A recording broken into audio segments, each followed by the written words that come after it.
Okay, so for your word of the year, I'm going to show you how to create your design in Photoshop. So I'm going to go ahead and set up a new document. So I'm going to go to File, New. I'm going to go ahead and name it my first initial, last name, underscore word. And I'm going to resize this. It's going to be 6 inches by 4 inches. And then I'm going to go ahead and make sure this is, yours should be fine, but I need to reset mine to white. Okay, and then hit create.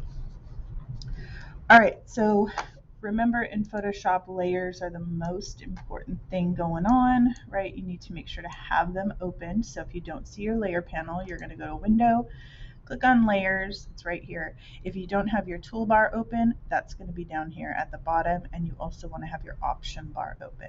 Okay, let's go ahead and get started. I'm gonna type out my word. Let's go ahead and use the word brave. And I'm going to go ahead and resize it. I'm going to change the font to something nice and bold and thick. Let's see, again, you are going to have different fonts than I do on your computer, which is okay. If you want to go to dafont.com, you can.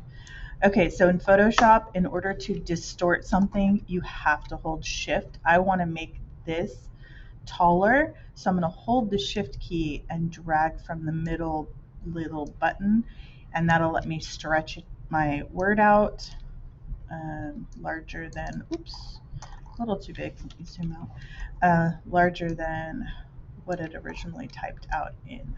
All right, so I'm going to go ahead and center this up.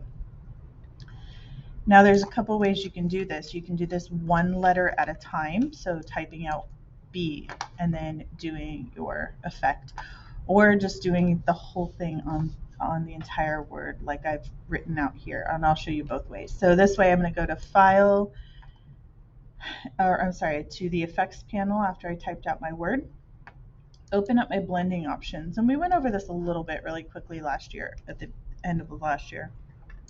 And again, you can go through each one of these and see what happens when you change your design. You can add a stroke. A stroke is an outline in Photoshop. Try to use colors and textures and things that also represent your words. So at the beginning of the year, we did that project called Fonts Have Feelings, remember? And we talked about how the type that we use has an effect on the words. So keep that in mind when you're choosing your fonts for your word of the year. All right, so I'm going to go with this one. Let's change that stroke to something different. And as I talk, I'm just kind of messing around with these different styles.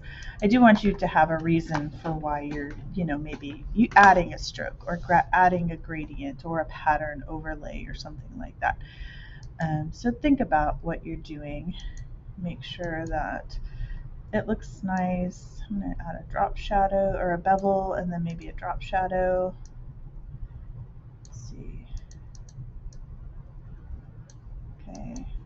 All right, and then I'm going to go ahead and change my background color. So I need to go back to my background, go to my paint bucket tool, and I can change the color by clicking here. And let's see, I want to go with something that's pretty similar to the colors that I have in here already. Let's see. All right, that looks kind of cool. It looks like it's kind of pushed off the page a little bit. Looks good. So I'm going to go ahead and save this up. So I'm going to save as, Temple's Word of the Day on my computer. Make sure to save it as a Photoshop document. And then I'm going to go ahead and export, File, Export, Export as. You can either do PNG or JPEG, either one is fine. Hit Export, Save, and then I'm going to go ahead and print this. So I'm going to go to File, Print, and I want you to print yours as well.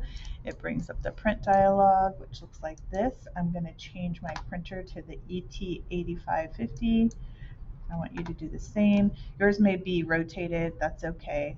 Your print dialog may look a little bit different. Call me over if you need help. And then I'm going to go ahead and hit print, and it will print it to the printer. And then I can go ahead and I'm going to hit no, and then let this do its thing. And then you can go ahead and close this out. I've already saved it, so I'm just going to hit no.